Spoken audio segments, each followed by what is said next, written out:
अस्सलाम वालेकुम। कैसे हैं जी आप सब? आई होप आप सब बिल्कुल ठीक होंगे, खुश होंगे। अल्हम्दुलिल्लाह मैं भी बिल्कुल ठीक हूँ, खुश हूँ। तो आज जैसे ही मैं सुबह उठी हूँ ना, उठ के तो बाहर निकली हूँ तो हर तरफ स्नो ही पड़ी हुई थी।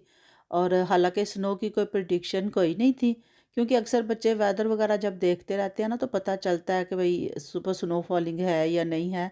तो ये कोई प्रिडिक्शन नहीं थी, तो बस ऐसे ही है। जैसे ही अब सुबह निकली तो हर तरफ स्नो ही पड़ी हुई थी। और जिन लोगों ने सुबह उठ के देखें वॉक वगैरह करनी होती है, वो अपना काम स्नो में भी कर रहे हैं। और मतलब स्नो में यहाँ सारे काम नॉर्मल ही होते हैं। और ये देखें ना, ये यहाँ जो ये हमारी बिल्डिंग्स का जो सारा कंट्रोल वगैरह करते हैं ना, वो उनका फिर काम होता है कि ये जो रास्ते वगैरह इनको साफ़ करें। तो मैं यहाँ खड़ी यही देख रही थी कि इस बंदे ने 2-3 चक्कर लगा के तो सारे रास्ते को ना साफ़ किया। क्योंकि रास्ता होता है, लोगों ने चलना होता है, तो अगर कोई गिर जाता बर्फ़ से या कोई, तो वो उनका इसमें इनमें कसूर गिना जाता है। तो इस ये इन लोगों की ड्यूटी होती है कि ये इस तरह के रास्तों को साफ़ करते हैं। तो चलें जी, अब मैं करने लगी हूँ नाश्ता। मैं चाय ऊपर रख गई थी, तो वीडियो बनाते बनाते भी अब तो मैं ठंड से काफ़ी ठंड लगी है। तो चलो मैंने कहा जल्दी से अब मैं नाश्ता कर लेती हूँ, फिर बाकी के काम फिर आगे। सारा दिन इसी तरह ही, एक काम ख़त्म होना दूसरा करना, तीसरा ख़त्म, एक दूसरा ख़त्म होना तो फिर तीसरा तैयार होना, इसी तरह सारा दिन बस ना काम दिन गुजर जाता है। तो चले जी, आपको मैं आज दिखाती हूँ। मैं करने लगी हूँ आज नाश्ता। ये अलसी है, इसको अलसी बोलते हैं। और हम लोग तो इसकी ना अलसी की मतलब अलसी की पिन्नियाँ इनको कहते थे। जब से हमने होश संभाला ना, हमारे घरों में सर्दियों में ना ये चीज़ ज़रूर बनती है। एक ये अलसी और एक दाल होती है जो चना दाल, माश दाल, और उसमें भी सूजी वगैरह डालते हैं।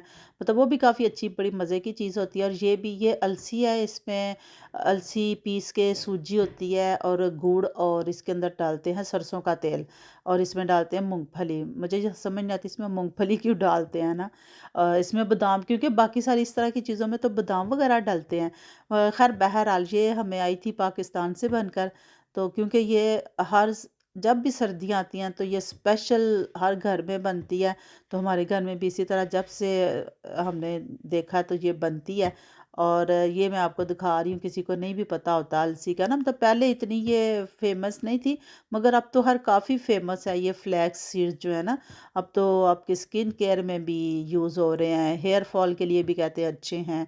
और वैसे भी कहते हैं इस तरह बना के खाने से ना, आपकी जिन लोगों को कमर दर्द का मसला होता है ना, उनके लिए ये अच्छे होते हैं और ये खाना चाहिए। तो हमारा भी आया था पाकिस्तान से बन के, तो मैं भी हफ्ते में कोई 2 दिन खा लेती हूँ। तो बस मैं खाती हूँ या मेरे हस्बैंड ही खाते हैं, और बच्चे तो खाते नहीं हैं। तो चलें, मैं वो बच्चों को दाल बना के दूंगी किसी दिन। तो चलो, अगर किसी को रेसिपी चाहिए हो ना, तो वो मैं बता दूंगी। आप कमेंट्स बॉक्स में मुझे बताना, तो मैं आपको बताऊंगी। तो चलो जी, अब यहाँ ना तीमू से मैंने कुछ चीज़ें ऑर्डर करवाई हुई थी, तो वो पैकेट भी आया था अभी अभी। तो मैंने कहा चलो फिर इस खोलते हैं और आपके साथ शेयर भी करते हैं। तो ये ना मैंने तीमू से बेड शीट्स बच्चों की मंगवाई थी। जो ये फ्लीस का कपड़ा था। तो मैंने कहा चलो सर्दियों में ना अच्छा ज़रा रहेगा, थोड़ा कोजी सी फीलिंग आएगी। तो ये कपड़े तो मुझे अच्छे लगे। मैंने पहले भी बेडशीट्स मंगवाई थी गर्मियों में। ये जो जो इलास्टिक वाली होती है ना, जो मैट्रेस के ऊपर फिट हो जाती हैं, वो वाली हैं। और अच्छा था, वो भी अच्छा कपड़ा था। मतलब ये है कि तीमू की चीज़ें कीमत वाइज भी हैं थोड़ी सी, अगर थोड़ी सी कीमती ले लें तो उनकी क्वालिटी अच्छी होती है, कईयों की बहुत हल्की होती है। तो बस इसी तरह है। और वो वाली भी ना बड़ी अच्छी थी, कॉटन की थी, तो ठीक रही थी। तो इसलिए फिर मैंने अब ये वाली मंगवाई। और ये वाले जो मुझे ना ये भी अच्छी लग रही हैं। ये पिंक वाली का कपड़ा और ब्लू वाली का अच्छा कपड़ा है, मगर ये वाली जो आप ग्रे देख रहे हैं ना, इसका कपड़ा इतना अच्छा नहीं। जिस तरह कपड़ा इसका हल्का है, और दूसरा ये देखें ज़रा, ये क्या बेवकूफ़ी है ना। नीचे से उनके कवर अजीब से बनाए हुए हैं। चलो वो तो मैं ना ये नीचे वाला कपड़ा हटा के तो दोनों एक जैसे ही कर लूँगी, तो वो चलो हो जाएगा। तो बस ना इसका कपड़ा थोड़ा सा हल्का है, पर चलो देखते हैं अब इस्तेमाल करने के नहीं, बाद क्या होता है। चलो इसका ना ये चीज़ खोल के तो मैं एक ही आपको तकिया चाहिए। ये फजूल है, या ये वापस ही कर दें। ये क्या है, तौलिया? ये देखो, ये तुम्हारे बेड के लिए भी मंगाई है। कौन सी? पहले अपने बेड पे डालो ज़रा, ओहो, फिर देखते हैं। हाँ, ये वाले कपड़े अच्छे हैं। चलो, ये कहाँ से मुझे अब तेमू से? टेमो से और कहाँ से। कितने की? ये उसके साथ हाँ हाँ ये इस तरह की हाँ, इब्राहिम वाली क्या नहीं, लेडीज़ है ये। देखो गर्दन से, पता है ये वो कैप पहने तो फिर गर्दन पे थोड़ी ठंड लगती है, तो ये इस तरह है ना, वो गर्दन को भी कवर करेगी। और इब्राहिम हाँ पर्दों को बंद करने के वो भी दिखा क्या था। हो ये कहाँ से मिला? टीम लाइट रिंग से। अच्छा टीम लाइट थे इनसे साबुन। वो कहती क्या लीना, हाँ मुंह धोए अपना। मिल्क एंड हनी क्रीम साइफ है, तो मुंह नहीं ना धोती होगी ये।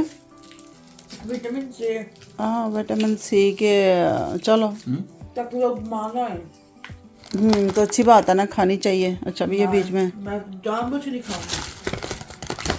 एक वो जो शाहजेब को मिला था वो एमी से।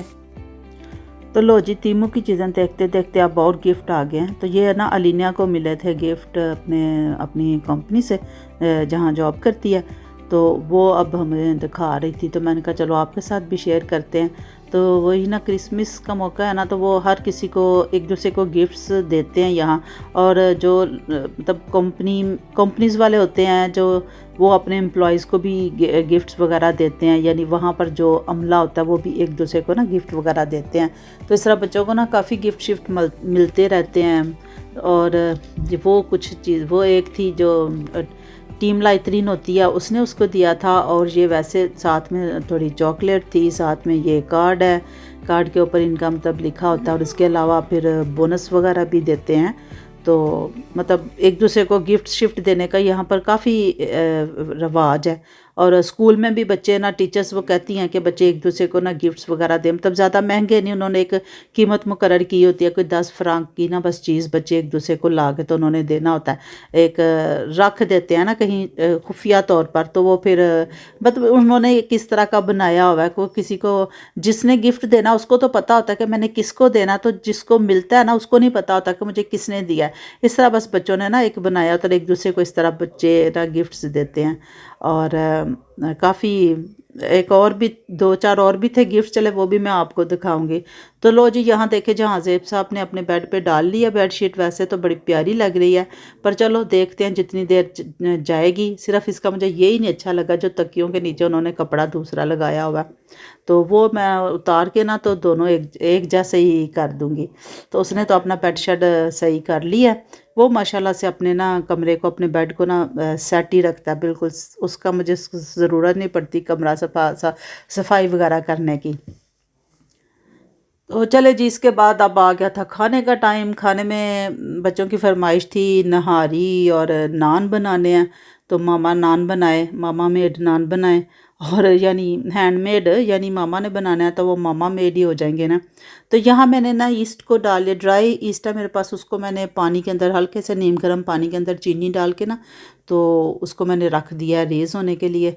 तो वो हो जाएगा तकरीबन 10-15 मिनटों में ना, काफ़ी वो फूल जाता है। इसके और बाद में मैंने 1 किलो मैदा, और उसके बाद फिर मैंने इसमें 2 कप आटा डाला है। और तकरीबन ये 1 टेबल स्पून ये पैकेट के अंदर होता है बेकिंग पाउडर है। और 3 टीस्पून इसमें मैंने नमक ऐड कर दिया है। और कोई तकरीबन 5 मिनट के लिए ना हम आटे को इस तरह से कर लेंगे मैदे को, ताकि जो इससे कहते हैं आपके ना इस तरह एयर जाती है अंदर, और जो चीज़ है ना वो अच्छी सॉफ्ट बनती है, जो केक में भी इस तरह करते हैं तो वो सॉफ्ट बनती है। और और ये मैंने दही डाला है, और दही डालने से ज़रा सॉफ्टनेस आ जाती है। और दही डाल के, और ये जो मैंने ईस्ट पानी में डाल के रखा था वो मैंने डाल दिया है। और थोड़ा मैंने ऑयल डाला है इसके अंदर, तो और पानी हल्का हल्का इसमें से पानी डाल के ना, तो बस इसको हम ऐसा आटा इसका गूंद लेंगे कि ना बहुत ज़्यादा मतलब सख्त होगा और ना ही बहुत ज़्यादा नरम। और अब देखिए इसके ना ऊपर मैंने ऑयल लगा के ना तो इसको रख दूँगी, तकरीबन 10-15 मिनट के लिए रखा है, ताकि थोड़ा सारा नरम हो जाएगा, फिर बाद में गूंदने में ना आसानी होगी। तो उस तरफ मैंने रख दिया। ये निहारी की तैयारी हो रही है, तो गोश्त वगैरह डाल के अदरक लहसुन का पेस्ट डाल के और नहारी मसाला डाल के तो मैंने रख दिया था।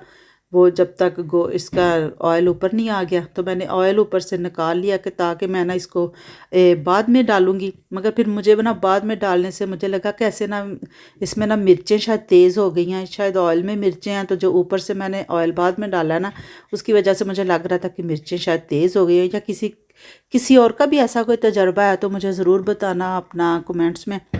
तो उसके बाद फिर मैंने प्याज वगैरह कटिंग कर ली थी। फिर मैंने कहा चलो एक दफ़ा फिर मैं आटे को ज़रा ना गूंद लूँगी, क्योंकि आटे को ना कहते हैं जितना भी इस तरह आप गूंदेंगे ना तो उतने ही आपके जो नान है ना वो बड़े नरम बनते हैं। तो मेरे भी जो नान है ना अब काफ़ी बना बना के प्रैक्टिस के बाद इस तरह से ना काफ़ी अच्छे अब मैं माशाल्लाह से अच्छे नान बन जाते हैं। तो बस बच्चे मिस कर रहे थे इस चीज़ को, काफ़ी देर से मम्मा आपने नान नहीं बनाए, तो अब ना आप नान बना के दे निहारी के साथ। मैंने कहा चलो जी ठीक है। तो ये देखें ना, यहाँ मैं हल्का सा जो अदरक का आटा होता है, अदरक और मिर्चों को ना मैं हल्का सा सौते कर लेती हूँ, कच्चे तो वो खाए ही नहीं जाते। तो हल्की सी मिर्चों को भी और अदरक को भी ना हल्का सा बस देसी घी डाल के ना तो सौते मैं कर लेती हूँ। और इसके बाद अब मैं प्याज फ्राई कर लूँगी। प्याज भी फिर ज़्यादा खुले ऑयल में ना, गरम ऑयल में बस डाल के ना, तो जैसे ही हल्के से ब्राउन होने शुरू होना तो प्याज आप निकाल लें। और इधर मैंने डाल दिया था इसमें निहारी में आटा डाल दिया, तो तकरीबन 1 घंटे के लिए इसको ये दम हल्की आग पे ना तब गोश्त गलता रहा, तो तब जाके ये था बीफ निहारिया जी। और थोड़ा सा ना मैंने वो फ्राइड अनियन और अदरक और लहसुन थोड़ा सा ना मैं इस तरह साथ डाल देती हूँ, ताकि इसमें भी थोड़ा सा उसका टेस्ट आ जाता है।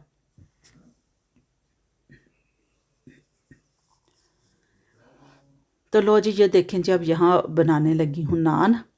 तो पहले मैंने सोचा शायद हाथ से हो जाएंगे, मगर हाथ से उस तरह फिर ज़रा सा ना एक मतलब बिल्कुल एक जैसा नहीं होता, तो इसलिए ना वो जो बेलना ना वही बेहतर है। तो ये नान का सांचा मैं पाकिस्तान से लेकर आई थी, मगर ये छोटा ही आ गया। इससे फिर बिल्कुल ही छोटे छोटे से नान बनते हैं, बंदा क्या छोटे छोटे नान बनाता ही रहे और लगा रहे। तो इसलिए ना थोड़े बड़े बनाती हूँ, ताकि चलो जल्दी काम ख़त्म हो। और 2 बना के फिर एट ए टाइम 2 ही मैं ओवन में रख देती हूँ।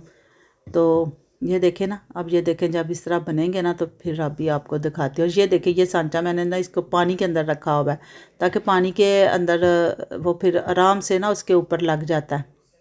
तो चलें जी, ये देखें जी नान बने हैं, और माशाल्लाह से नान बड़े अच्छे बने थे, और निहारी भी, और उसके साथ ये प्याज और लवाजमात। और चलें जी, ये देखें जी, ये खाने की है फाइनल लुक। और ये नान भी इतने अच्छे थे, इतने सॉफ्ट बने थे ना, और माशाल्लाह फिर काफ़ी ज़्यादा बन गए थे, तकरीबन 1.5 किलो आटा था। तो चलें जी, मैं मिलूँगी अब आपके साथ नेक्स्ट व्लॉग में। मुझे दीजिए इजाज़त, तो टिल देन अल्लाह हाफिज़।